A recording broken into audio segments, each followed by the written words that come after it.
Chapter की पूरी needs है थ्योरम। थ्योरम आपको जितनी अच्छे से पता होगा, क्वेश्चन उतनी आसानी से और उतनी जल्दी बन जाएगी। इस चैप्टर में कोई भी ज़्यादा रम नहीं है, बहुत आसान चैप्टर है। बस थ्योरम आपको क्या होना चाहिए, रिमेंबर होना चाहिए, एकदम दिमाग में होना चाहिए, टंग करके होनी चाहिए। आपको देखा क्वेश्चन और आपके दिमाग में आ जाना चाहिए। चलो ठीक है, इस चीज़ों को हम ऐसे सॉल्व आउट करेंगे। ठीक है, जिसमें पहला आपका थ्योरम था कि किसी सर्कल का कॉर्ड इक्वल है, सर्कल का कॉर्ड इक्वल है तो उसका कॉर्ड के कारण सेंटर पे जो एंगल फॉर्म होंगे वो सेंट्रल एंगल इक्वल होंगे। तो फर्स्ट थ्योरम था कि if the chord of circle is equal, if the chord of circle is equal, then if the chord of circle is equal, then there central angle is equal. Second theorem था just इसी का inverse था कि if the central angle is equal then the length of chord are equal, length of chord are equal. दोस्तों ऐसा third में देखे थे कि किसी सर्कल का आर्क, किस सर्कल का आर्क, एक ही सर्कल हो सकता है या कॉन्ग्रुएंट सर्कल हो सकता है। तो सर्कल का आर्क यदि इक्वल लेंथ का, सर्कल का आर्क यदि इक्वल लेंथ का है तो उस आर्क के कारण सेंट्रल पे जो एंगल फॉर्म होंगे वो सेंट्रल पे एंगल दोनों में क्या फॉर्म होंगे, equal angle form. Is it clear? फिर आप देखे थे कि सेंट्रल एंगल इक्वल होगा तो लेंथ ऑफ कॉरस्पॉन्डिंग कॉर्ड भी क्या हो जाएगा, इक्वल हो जाएगा। आपने ऐसा थोड़ा देखा था। फिर इसी थ्योरम में जब आगे बढ़े तो देखिए कि यदि सेंट्रल एंगल इक्वल है, सेंट्रल एंगल इक्वल है, दो सर्कल का सेंट्रल एंगल इक्वल है तो लेंथ ऑफ कॉर्ड क्या होगा, कॉरस्पॉन्डिंग लेंथ ऑफ कॉर्ड क्या होगा, इक्वल होगा। इसका रेसिप्रोकल था। फिर उसके बाद हम लोग जब थोड़ा सा आगे बढ़े थ्योरम में तो देखें कि किसी सर्कल के सेंटर से कॉर्ड पे परपेंडिकुलर ड्रॉ होता है, किसी सर्कल के सेंटर से कॉर्ड पे परपेंडिकुलर ड्रॉ होता है तो वो परपेंडिकुलर लाइन कॉर्ड को इक्वल बाइसेक्ट कर देता है, कॉर्ड को इक्वल बाइसेक्ट करता है। पता है ना आपको, कॉर्ड को इक्वल क्या करता है, बाइसेक्ट करता है। फिर हम उसके बाद जस्ट थोड़ा आगे बढ़े, फिर हमने देखा इसी का इन्वर्स करके कि यदि कॉर्ड हमारा बाइसेक्ट हो रहा है, कॉर्ड हमारा क्या हो रहा है, बाइसेक्ट हो रहा है, इक्वल लेंथ में बाइसेक्ट हो रहा है और लाइन यदि सेंटर से आ रही है, लाइन कहाँ से आ रही है, तो वो लाइन जो होगी ऑलवेज परपेंडिकुलर हो, लाइन ऑलवेज क्या होगा, परपेंडिकुलर। याद होगा आपको सब थ्योरम है ना। फिर उसके बाद हम लोग आगे बढ़े और आगे बढ़ने के दौरान देखें कि यदि किसी कॉर्ड के कारण या किसी आर्क के कारण, किसी कॉर्ड या फिर आर्क के कारण सेंट्रल पे जितनी एंगल बनती है और सर्कल के रिमेनिंग आर्क, जैसे आप देखे थे कि जैसे ये सर्कल है, ये हमारी सर्कल हो गई और इस सर्कल में इस आर्क के कारण, ये आर्क हमारा हो गया ए बी, क्या हो गया, ए बी के कारण जब इस सेंटर पे एंगल बनती है और ए बी आर्क को छोड़कर रिमेनिंग जो आर्क हमारा बच गया, रिमेनिंग पार्ट जो सर्कल का बच गया, यदि इसी आर्क के कारण सर्कल के किसी पार्ट पे जो एंगल बनेगा, सेंट्रल के एंगल का क्या बनेगा, हाफ, क्या बनेगा, हाफ। या अदर पार्ट में जो एंगल बनेगा उसका डबल एंगल कहाँ बनेगा, सेंट्रल कहाँ पे बनेगा, जब ये एंगल हमारा एक्स फॉर्म होता है, क्या फॉर्म होता है, एक्स। तो यहाँ कितना फॉर्म होगा, यहाँ 2x, ये कितना फॉर्म होगा, एक्स। इसमें कोई दिक्कत नहीं। यहाँ तक हम लोग प्रीवियस क्लासेस में बातें कंप्लीट कर चुके हैं, नहीं समझ में, एक बार और कर देंगे, ठीक है। तो इतनी बातें हम लोग प्रीवियस क्लासेस में समझ चुके हैं। आज थोड़ी थ्योरम को हम आगे बढ़ाएंगे और आज की थ्योरम हम पहले लिख लिया जाए, एक थ्योरम का स्टेटमेंट पहले लिख लीजिए और फिर हम उसमें एक एक करके थ्योरम 9 ना, हाँ ठीक है, थ्योरम करते हैं, देखिए थ्योरम में थ्योरम 8 वापस करा देंगे, एक्स्ट्रा में पूछिए, ठीक है, क्लास आगे बढ़ने के लिए, क्योंकि सैटरडे को फिर आपकी टेस्ट भी तो ऑर्गेनाइज करनी है ना, सैटरडे को टेस्ट है, इसी सर्कल का है, इसी सर बस थ्योरम जितना पढ़ाऊंगा वैसे ही पूछूंगा, ज़्यादा नहीं पूछूंगा। तो आज की क्लासेस जहाँ तक चलेगी क्वेश्चन वहीं से आएंगे और बाद में यदि एक्स्ट्रा क्वेश्चन मुझे पूछना होगा तो मैं आपके ग्रुप में कुछ सॉल्व करके दूंगा क्वेश्चन, आप उसे एक बार देख लीजिएगा, समझ लीजिएगा, बस उसे क्वेश्चन पूछूंगा, आपके लिए कोई ज़्यादा क्रिटिकल नहीं करने जा रहा, ठीक है। चलिए लिखिए थ्योरम। सर थ्योरम का इन्वर्स यही होगा ना कि अगर वहाँ पर एंगल x है तो यहाँ पर 2x होगा, हाँ ठीक, हाँ बस बात वही है। लिखिए थ्योरम 9 देखिए, एंगल्स, देखिए angle in the same segment of a circle, angle in a same segment of a circle, angle in the same segment of a circle are equal. Angle in the same segment of circle, angle in the same segment of the circle are equal. Of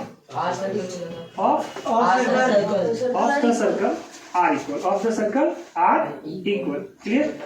चलिए theorem को पहले समझ लेते हैं और फिर हम इस पे एक एक पॉइंट पे बात करेंगे। ठीक, जैसे देखिए ये हमारा क्या फॉर्म हो गया, सर्कल बोल रहे हैं, क्या है ये सर्कल। सर्कल, क्या है ये सर्कल। इस सर्कल में कोई भी एक लाइन सेगमेंट ड्रॉ कर दीजिए, कोई भी लाइन सेगमेंट, ये कॉर्ड कोई भी है ना, ये हो गया कॉर्ड, ए बी, ये क्या होना गया हमारा ए बी, ए बी हो गया। Yes sir. अब क्वेश्चन हमारा जो थ्योरम है वो कहता है कि angle in the same line segment, same line segment, देखिए एक लाइन सेगमेंट हमारा ये लाइन ए बी, ये सेम लाइन सेगमेंट पे कोई भी एंगल जब हमारा फॉर्म होगा, जैसे ये एंगल फॉर्म हो गया, यस सर। ठीक है, या इसी लाइन सेगमेंट के कारण, इसी लाइन सेगमेंट के कारण, यही लाइन है ना, यस सर। इसी लाइन सेगमेंट के कारण मान लो एक और भी फॉर्म हो गया, ऐसे मान लीजिए, तो ये एंगल और ये एंगल इक्वल, ये एंगल और ये एंगल, मान लीजिए इसका नाम सी दिए तो इसका नाम क्या दे सकते हैं, डी। ये थ्योरम कहता है हमारा angle A C B equal to हो जाएगा हमारा ए बी बी। इसको हम प्रूफ भी कर सकते हैं। क्वेश्चन हमारा कहता है कि ए सी बी ये जो एंगल हमारा है और यहाँ ए बी बी ये जो एंगल है, ये दोनों एंगल क्या होगा, इक्वल। देखिए इसको कैसे सॉल्व करेंगे, थ्योरम जी थ्योरम 9, थ्योरम 9 है हमारे सीरीज में, थ्योरम 9 अभी चल रहा है ना इसमें। देखिए इसको समझिए कैसे हो। अब आप इस सर्कल को हम ऐसा ड्रॉ कर दिए, ठीक है, ये कॉन्वेक्स सर्कल मान लीजिए, ऐसे सर्कल है सेम, ये चीजों को मैं यहाँ लिख रहा हूँ। देखिए ये लाइन सेगमेंट है, यस सर। ये लाइन सेगमेंट है, इसका नाम रख लेते हैं ए बी, ए, और मान लीजिए सर्कल का ये क्या हो गया, सेंटर, तो इस सेंटर के कारण इसके सेंटर में कुछ एंगल फॉर्म होगा, यस सर। मान लीजिए ये इसका नाम क्या रख दें, ओ, रख दें, तो ये यस सर। और इसी लाइन सेगमेंट के कारण मान लीजिए सर्कल के सर्कमफ्रेंस पे कोई एक पॉइंट ले लेते हैं, बी, कौन सा पॉइंट लेना चाहिए आप, बी, जो अभी लिए थे उसी में से कोई ले लीजिए, सी, सी, तो सी। देखिए अभी आप जस्ट प्रीवियस वाले थ्योरम में, थ्योरम 8 में आपको बताएं, उसमें हम आपको क्या बताएं कि ये एंगल का ये एंगल क्या होता है, डबल होता है, डबल, इसका ये क्या होता है, डबल, इसका ये क्या होता है, हाँ, ये सुना। तो आप बताइए यदि ये एंगल हम रखें x तो ये कितना होगा, 2x, इसमें कोई दिक्कत, नो सर। अच्छा ये पॉइंट कौन सा था, सी है, सी पॉइंट है, यस, सी पॉइंट सर्कल पे है। मान लीजिए एक और सर्कल, मतलब ऐसा ही कॉन्ग्रुएंट सर्कल लेते हैं, इसका एक कॉन्ग्रुएंट सर्कल बनाते हैं, बना दिए, यस सर। और कॉन्ग्रुएंट सर्कल है और हम उसका कॉन्ग्रुएंट आर्क भी ले ले रहे हैं, कॉन्ग्रुएंट आर्क या कॉन्ग्रुएंट कॉर्ड जो भी है ना, ऐसा ले लीजिए। तो यदि कॉन्ग्रुएंट ही है, मान लो अब आपको थोड़ा बड़ा छोटा दिख रहा होगा, लेकिन आप मान लीजिए कि कॉन्ग्रुएंट, ठीक है, क्या है ये कॉन्ग्रुएंट, ऐसे कर दे रहा हूँ, समझ जाएंगे ना, कॉन्ग्रुएंट से साइन लगा दिया, कॉन्ग्रुएंट। अब देखिए जब ये कॉन्ग्रुएंट है, इसका मतलब इसका रेडियस भी सेम, इसका रेडियस और इसका रेडियस सेम होगा, तो सेम होगा। तो आप मुझे बताइए इसका मतलब इसका सेंटर पे एंगल भी क्या होगा, सेम, यदि ये 2x है तो यहाँ पे एंगल कितना होगा? 2x, मान लीजिए अब हम कोई और पॉइंट ले लेते हैं ऐसे, है ना। आप अभी क्या पढ़े हैं कि जो सेंटर पे एंगल बनता है एक लाइन सेगमेंट के कारण सर्कमफ्रेंस के रिमेनिंग किसी भी पार्ट पे इसका उसका क्या हाफ बनता है, होता है। हाफ बनता है। तो ये कितना बना, Yes. x। अब इसको उठा के इसमें रख दीजिए, इसको उठा के इसमें रख दीजिए, क्योंकि ये तो कॉन्ग्रुएंट सर्कल ही है ना, ये कौन सा सर्कल है, तो मान लीजिए इसको उठा के इसमें रख देंगे, फिट आ जाएगा या नहीं आएगा, Yes, sir. फिट आ जाएगा। इसको उठा के इसमें रख दीजिएगा तो ये ऐसे चला जाएगा, Yes, बोलिए। sir. हाँ सर, तो तो जब वही ये बात चला ये भी जाएगा X. तो ये t और ये भी कितना बन गया, X, तो बताइए ये चीज सही बोल रहा है क्यों, Yes, sir. ये कोई बहुत बड़ी बात नहीं No, है, sir. छोटा बात था कि यदि सर्कल में एक लाइन सेगमेंट है, सर्कल में क्या है, लाइन सेगमेंट, तो एक लाइन सेगमेंट के कारण पूरे सर्कल के एक सेम साइड में एंगल जो फॉर्म होगा वो एंगल हमेशा क्या होगा, सेम इक्वल फॉर्म होगा। Yes, sir. कोई दिक्कत नहीं, sir. नहीं है। तो मान लीजिए आप, मैं आपसे पूछूं यदि ये 60 डिग्री तो ये कितना, 60, तो बताओ मुझे सेंटर का एंगल कितना, 120, 120, 120। समझ में आ गया, Yes, sir. थ्योरम नहीं, इसका अच्छा, half, डबल। डबल हो जाएगा, इसका क्या हो जाएगा, समझ में आ गया, नहीं है। आगे से आगे। इससे रिलेटेड क्वेश्चंस कर लेते हैं, फिर मैं आपको थ्योरम को एक्सप्लेन करके दिखा दूंगा, ठीक है। सर थ्योरम समझ में आ सेम गया का सर, मतलब क्या हुआ? जी सर, सेम साइड का मतलब आप लीजिएगा सर, इधर ले लेंगे, नहीं आया। सर, सेम सर, साइड मैंने कोई पूछा था, हम यहाँ पर जैसे ये था, हम यहाँ पर एंगल कहाँ पे बनाएंगे, कहाँ पे, सेंटर एंगल कहाँ पे बनाएंगे, किसी भी पॉइंट पे एंगल कैसे बनाते हैं, इनिशियल से मिला देते हैं, फाइनल से मिला देते हैं, कोई भी सेंटर पे जो सर एंगल यहाँ पर बना सकते हैं? क्यों नहीं बना सकते हैं? कि मना करा थोड़ी नहीं है। यहाँ पर सर हाँ एकदम ऐसे कर लीजिए, इसको इससे मीट कर दीजिए, इसको इससे मीट कर दीजिए, हो गया है ना। एंगल क्यों नहीं पाऊंगा? चलिए समझ में आ गया। एक क्वेश्चन लिख लिया, लिखिए क्वेश्चन लिखिए। सर ये मैं एक्सप्लेन कराता हूँ अभी, है ना। एक पे छोड़ दीजिए। हाँ हाँ, एक पे छोड़िए, बोलिए। मैं पूछ रहा था ये आपने कहा कि कुछ हैंडल एंगल है वो मेरे लिए डबल है। सर अगर इसके नीचे की तरफ कोई एंगल बना दे तो अभी हम इसके सेकंड स्टेप पे भी चलेंगे, जब हम एक्सटीरियर ले लेंगे। मतलब ये माइनर, ये हमें कौन सा सेगमेंट लेके काम कर रहे हैं? Minor arc. कौन सा आर्क? माइनर। मेजर आर्क में भी सेम चीज है, मेजर आर्क भी होगा तो भी चीज हमारा सेम ही उसमें होगा। angle अब आप ऐसे देखिए, जब भी हम एक सर्कल है, ये सर्कल लिया, ध्यान से सुनिए, ये सर्कल लिया और एक जो हमारा सेंटर है, क्या है हमारा सेंटर, और मान लो ये हमारा आर्क, ये सॉरी कॉर्ड है, क्या है हमारा कॉर्ड, कॉर्ड है यहाँ पे, है ना, कॉर्ड है। अब देखिए इसको इससे आप मेजर करिए,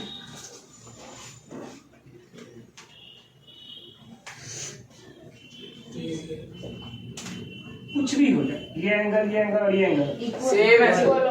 एक आर्क एक कॉर्ड के कारण बाद बाकी रिमेनिंग पार्ट पे जितने भी जगह पे मीट करेगा सभी जगह पे एंगल क्या होगा? सेम। समझ में आया? तो कोई बहुत बड़ी बात नहीं है। चलिए एक क्वेश्चन पहले आइडियल करिए, डिक्टेट कर देना सर। जय डिटेक्ट कर दो। फिगर तो बनाना पड़ेगा ना, फिगर तो बनाएगा हो नहीं सर भी बना देना।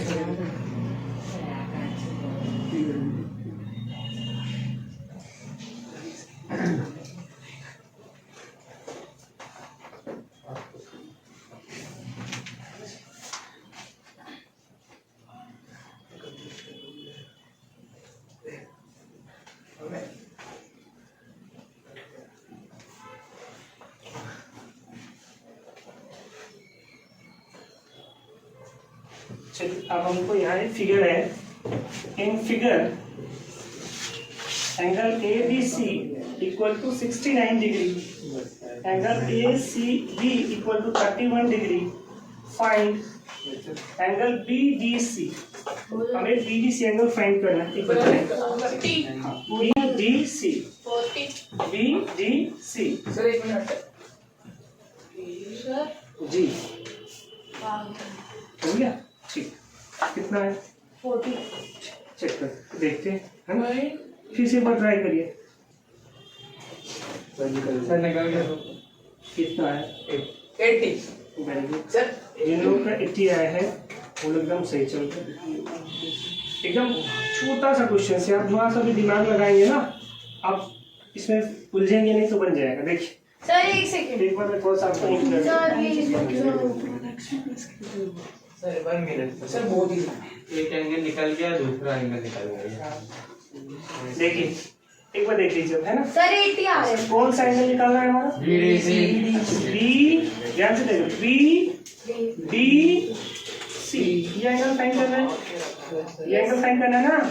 तो बोलिए हाँ सर। ये बी डी सी कौन से लाइन सेगमेंट पे है? BC और बीसी पे और कौन है? BAC बी ए सी। और आप जानते हैं ये एंगल और ये एंगल क्या होगा? ये और एंगल क्या होगा? सेम सेम होगा ना। अभी बोले तो अभी दोनों एंगल क्या होगा? सेम होगा। अब देखिए इस वाले ट्रायंगल को थोड़ा सा देखिए ध्यान से, एक ट्रायंगल का इंटीरियर एंगल का सर कितना होता है? 180 होता है या नहीं होता है? Yes, सर इन फिगर कौन सा? A B C, in figure triangle A B C, A B C, angle A plus angle B plus angle C equal to कितना डिग्री? 180 नहीं होता है। ए हमें फाइंड करना है तो एंगल ए ही रखेंगे। बी का वैल्यू देखिए कितना दिया है? 69। सी का वैल्यू बताइए? 31 इक्वल टू कितना degree? 180। Angle A equal to कितना degree? 180 minus of 100, 180 minus of A is equals to 80 और D is angle A equal to 80।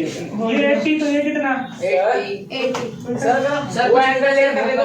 दूसरा एंगल लेके बीच वाला है सेंटर है। Yes sir. B O C B O C B O हाँ यहाँ ले लेते हैं बी ओ सी। नहीं मतलब सर वैसे कैसे? ये वाला सेंटर हाँ ये वाला ये आपका सेंटर थोड़ी है, बोला थोड़ी कुछ मतलब वैसे इस ट्रायंगल को ले सकते हो। तो गलत बात है ना, नहीं चल सकते ना। सेंटर आप इमेजिन भी करेंगे, आप सोचिए आप इमेजिन भी करेंगे तो सेंटर यहाँ जा नहीं रहा, और जब आप इमेजिन कर भी रहे फिगर में दे ही रहा, लेकिन वो क्लियर नहीं कर रहा कि ये पॉइंट हमारा सेंटर है, तो फिर आप सेंटर थोड़ी मान लेंगे। लाइन तो कहीं भी बाइसेक्ट और इंटरसेक्ट कर सकती है। हाँ जी सर। ये सर क्या जहाँ बाइसेक्ट या इंटरसेक्ट करे, क्या जरूरी है कि वो सेंटर हो? ऐसा जरूरी नहीं है। आप इसे सेंटर मान ही नहीं सकते। तो सीधी सीधी बात, आप इसे a = 80 आ गया, a = कितना आ गया 80। अब इसकी वैल्यू 80, तो ये वाली कितनी 80, क्यों क्या लिखेंगे? लिखेंगे angle A = angle C, angle A = angle C। क्यों लिखेंगे? Angle on the same side of angle on the same segment, Angles in the same segment of a circle are equal. हो गया angle on the same segment. ये कितना आ गया 80 degree. तो angle C का value कितना है सर एंगल डी होगा ना? अच्छा एंगल डी है ना। तो डी का वैल्यू कितना हो गया 80 डिग्री। कितना आसान था, है नहीं? हाँ सर। थोड़ा सा लॉजिक था, थोड़ा सा आप समझते तो कॉम्प्लिकेट नहीं होता। चलिए एक और क्वेश्चन करें। हाँ सर। सर अगर आपने BAC दिया होता तो आंसर यही आ रहा। बी AC दिया होता तो भी आंसर यही आ रहा। सेम। ए दिया रहता तो वही हो जाता। और आपको लगता है कि हमेशा ऐसा देगा नहीं देगा ना। चलिए एक और क्वेश्चन कर ले, है ना। अब देखिए एक सर्कल गिवन है हमारा, सर्कल यस सर। इसका ये कॉर्ड है, ध्यान से सुनिएगा। ये ए है और ये बी है, ठीक है।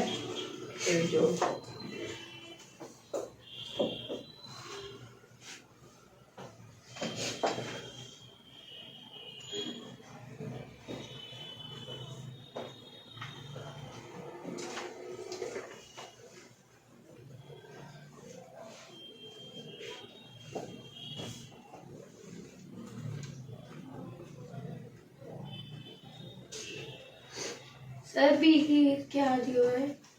बता देता हूँ। देखिए ये फिगर आपको गिवन है, इसमें find the value of z की वैल्यू फाइंड करेंगे 20 डिग्री। कितना डिग्री है 20 डिग्री, 20 डिग्री, ठीक है। ये 20 डिग्री करके देखिए।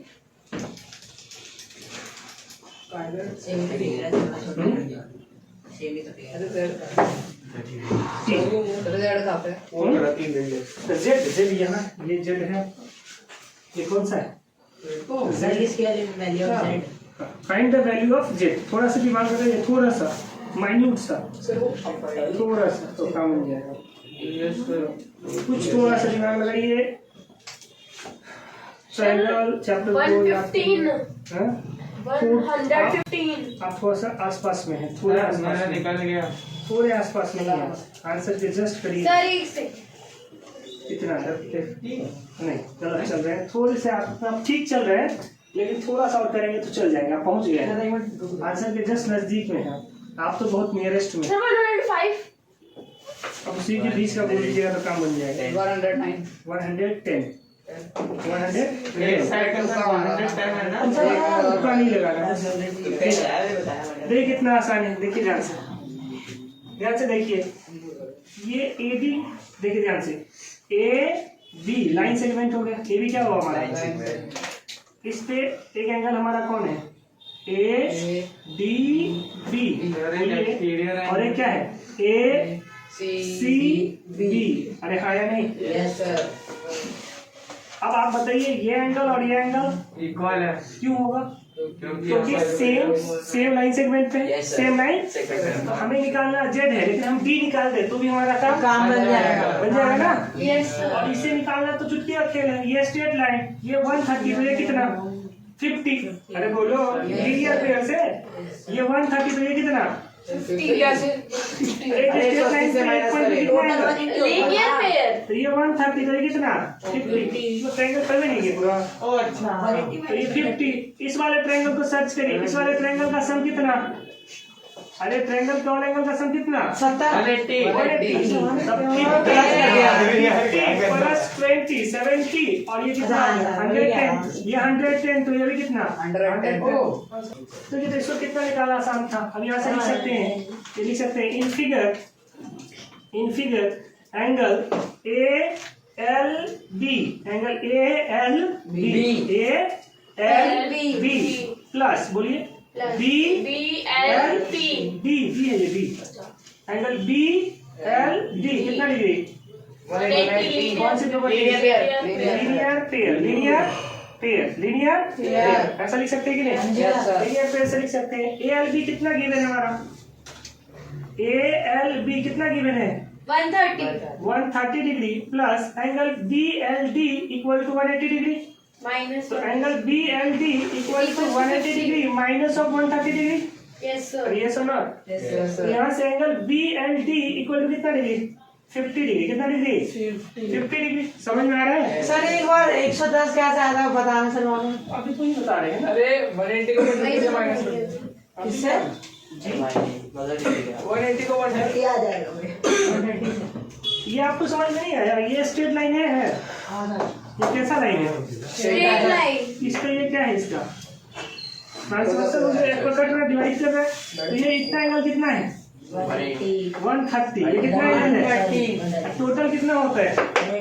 एक स्ट्रेट लाइन पे टोटल किसी एक पॉइंट पे टोटल एंगल कितना? 180। इधर से चला गया 130, तो बच कितना गया? 50। 50। तो ये तो 50 बच गया ना, यहाँ निकल गया। और इस वाले ट्रायंगल में देखिए B L D, in triangle B L D, angle B L D क्या लिखेंगे? Angle L plus angle D plus angle B equal to कितना डिग्री? बोलिए 180। एल का वैल्यू कितना है? 50। डी का वैल्यू निकालना है। बी का वैल्यू कितना है? 20 बी का वैल्यू है 20 equal to 180 degree. Then angle D equal to 180 minus of 70 degree. Angle D equal to कितना? 110. 110. और एंगल D और एंगल A क्या होगा? एंगल D और एंगल C क्या होगा? Same equal, angle C equal to angle D. Same same line, the angle on the same line segment, angle on the same same line segment. Same line segment आ रही। तो ये भी हो गया आपको 110, तो एंगल C equal to कितना हो गया? 110 डिग्री। समझ में आ गया? यस ये चीजें फटाफट राइट करिए।